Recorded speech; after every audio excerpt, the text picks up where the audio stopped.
Class চলাকালীন শিক্ষকের মারে অজ্ঞান ছাত্র আশঙ্কাজনক অবস্থায় কালনা মহকুমা হাসপাতালে ভর্তি। বুধবার পূর্বস্থলী ১ নম্বর ব্লকের কুড়িচা টিডি উচ্চ বিদ্যালয়ে পড়াশোনা করতে এসে চরম দুর্ভোগের শিকার অষ্টম শ্রেণীর এক ছাত্র। অভিযোগ, ক্লাস চলাকালীন এক শিক্ষক তার উপর শারীরিকভাবে নিগ্রহ করেন।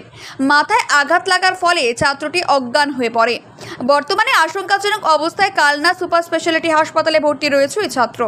জানা গেছে, বুধবার বিকালে ক্লাস চলছিল, সেই সময় বাদরের আওয়াজ শুনে জানালার দিকে তাকায় ছাত্র শুভজিৎ বাগ। অভিযোগ, বিষয়টি লক্ষ্য করে ক্লাসে উপস্থিত শিক্ষক তপন দাস শুভজিৎকে মারধর শুরু করেন। এমনকি এক পর্যায়ে তার ঘাড়ে রদ্দা মেরে ফেললে সে অজ্ঞান হয়ে যায়। আমার ছেলে স্কুলে গেছিল, যেরকম টাইমে যায় রোজকার দিন ওরকম স্কুলে গেছে। স্কুল থেকে বাড়ি আসার পর আমার ছেলেকে আমি যখন জিজ্ঞাসা করি, ছেলেকে খুবই অসুস্থ, ছেলেকে জিজ্ঞাসা করলাম কি হয়েছে। ছেলে তখন বললো যে ক্লাস চলাকালীন মানে বন্ধু বান্ধবের সঙ্গে কথা বলেছে। ওনার যে ক্লাস দিচ্ছিল তপন দাস নামের স্যারের নাম তপন দাস, উনি আমার ছেলেকে মারধর করেছে, মানে ক্লাসে কথা বলার জন্য এইটুকুনির জন্য উনি মারধর, কিল ঘুষি চর মেরেছে। ওখানে আমার ছেলে জ্ঞান হারিয়ে ফেলে। উনি এক ফোঁটা জলও দেয়নি। ওর বন্ধু বান্ধব যারা ছিল তারা জল টল দিয়ে ওকে সুস্থ করে বাড়ি নিয়ে এসছে। আমি একটু দেরি না করে আমি সঙ্গে সঙ্গে ছেলেকে নিয়ে চাঁদপুর হসপিটালে যাই। ওখানে চিকিৎসা করে, প্রাথমিক চিকিৎসা করে ওখান থেকে আমার ছেলেকে ট্রান্সফার করলো। আমার ছেলে বমি টমি করছিল, তারপর যন্ত্রণা হচ্ছিল, ছেলের কোনো কথা বলার শক্তি ছিল না।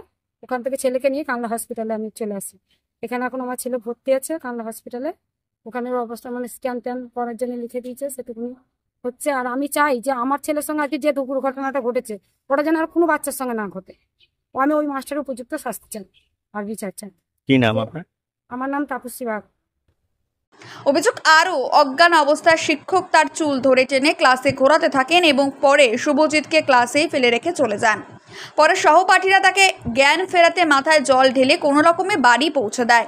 পরিবার সূত্রে জানা গেছে, বাড়ি ফেরার পরে শুভজিতের বমি শুরু হয়। সঙ্গে সঙ্গে তাকে স্থানীয় চাঁদপুর ব্লক হাসপাতালে নিয়ে যাওয়া হয়। অবস্থার অবনতি হওয়ায় সেখান থেকে তাকে কালনা সুপার স্পেশালিটি হাসপাতালে স্থানান্তরিত করা হয়।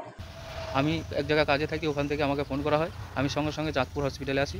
চাঁদপুর হসপিটালে এসে আমি দেখি বাচ্চার অবস্থা সিরিয়াস এবং ডাক্তার সঙ্গে সঙ্গে যেহেতু বমি করেছে সঙ্গে সঙ্গে ডাক্তার কালনা ট্রান্সফার করে এখানে আপনার সঙ্গে সঙ্গে এসে আপনার স্ক্যান ট্যান করার পর বলে রিপোর্ট না হলে আমরা ফাইনাল কিছু বলতে পারছি না।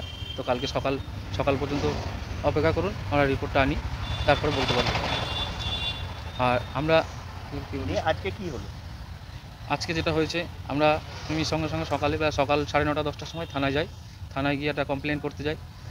থানার অফিসার আমাকে বলে যে আপনি কি স্কুলের হেডমাস্টারমশাইকে জানিয়েছেন? আমি বললাম, না স্যার, কালকে দৌড়াদৌড়ি করতে জানাতে পারিনি। বলছে মাস্টারমশাইকে আগে জানাতে হবে, তারপর আমরা কমপ্লেন নেব।